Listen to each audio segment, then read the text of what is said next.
C'est Code malsain, un thriller FBI Remis Laurent, livre 3, par Caroline. Prologue. Église Saint-Augustin, Rome, 19H45. Gareth Jacks se considérait comme un chasseur, même si beaucoup d'hommes moins âgés riraient d'entendre un quinquagénaire grassouillet à lunettes se qualifier de tel. Gareth trouvait la comparaison appropriée. Pourtant, il n'avait jamais traqué de gibier, ni tenu de fusil.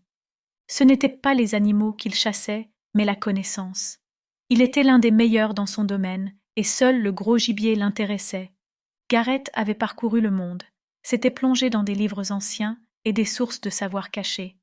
Des monastères coptes médiévaux d'Égypte aux grandes universités d'Europe, de la bibliothèque du Congrès aux collections de manuscrits familiaux de Tombouctou, Gareth Jacks avait étudié les écrits les plus obscurs et compliqués pour acquérir des connaissances rares.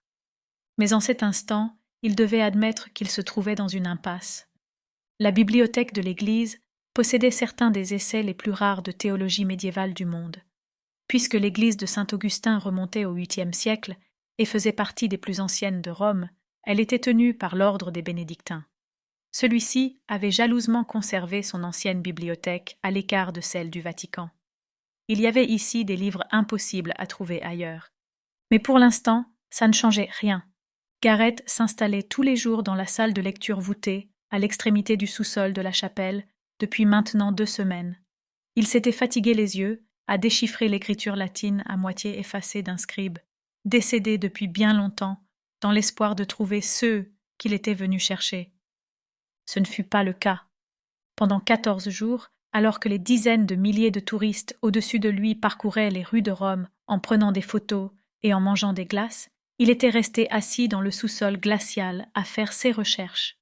Au départ, il était impatient de lire les sermons du 6e et 7e siècle contre les hérésies d'une Église catholique qui cherchait encore à former son idéologie et à trouver sa voie. Il avait travaillé avec patience et rigueur, traquant la moindre référence obscure ou le moindre indice crypté avec l'espoir de trouver une référence à ceux qu'il cherchait. Rien, du moins rien de concret.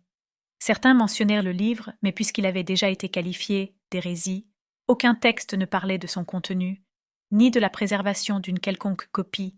C'était plutôt l'inverse. Quelques scribes avaient décrit comment des reproductions cachées du livre avaient servi à allumer les bûchers de leurs propriétaires. Dans un manuscrit de 681, un écrivain déclarait « Grâce à Dieu Tout-Puissant, toutes les copies de ce texte maudit ont été jetées au feu. Aucune n'a été découverte dans les mains d'un hérétique depuis plus d'une génération. » Gareth n'y croyait pas. Il était impensable qu'un livre aussi important et révolutionnaire puisse être perdu à tout jamais.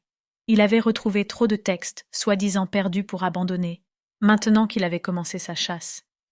Il aurait parié toute sa fortune personnelle qu'un exemplaire existait dans la librairie secrète du Vatican, là où l'Église conservait ses documents les plus controversés. Mais elle aurait tout aussi bien pu être utilisée pour brûler un hérétique médiéval. Cette collection était aussi impossible à atteindre que la Lune. Même la majorité des cardinaux et archevêques n'étaient pas autorisés à y entrer. Étant donné son histoire et ses fréquentations, Gareth Jacks ne pouvait même pas pénétrer dans la zone touristique du Vatican sans une fausse pièce d'identité. L'Église ne laisserait jamais quelqu'un, avec ses connaissances, franchir la porte du Vatican. Au moins, les bénédictins étaient assez compréhensifs pour lui permettre d'utiliser leur bibliothèque. L'Opus Dei et certaines autres factions conservatrices n'avaient même pas daigné répondre à ses mails. Gareth remonta la manche de son bras gauche et se gratta le poignet. Un P y était tatoué en style gothique. C'était une sorte d'habitude lorsqu'il était perdu dans ses pensées, mais seulement quand il était seul. Des pas discrets résonnèrent dans la cave froide et il baissa rapidement sa manche avant de se retourner. Frère Lucot allumait des chandelles devant les effigies de la Vierge Marie, Saint Bénédicte et Saint Augustin de l'autre côté de la pièce. Sa robe bleu foncé s'accordait avec les teintes sombres utilisées par les peintres sur les effigies. « Il se fait tard, Signore Jacks, » dit le moine en italien, en voyant qu'il l'observait. Gareth frotta ses yeux fatigués. « Oui, soupira-t-il. » Soudain, il se rendit compte qu'il avait faim. et mal au dos et au cou. 12 heures penchées sur des manuscrits médiévaux pouvaient avoir un effet désastreux sur le corps, surtout sur les yeux.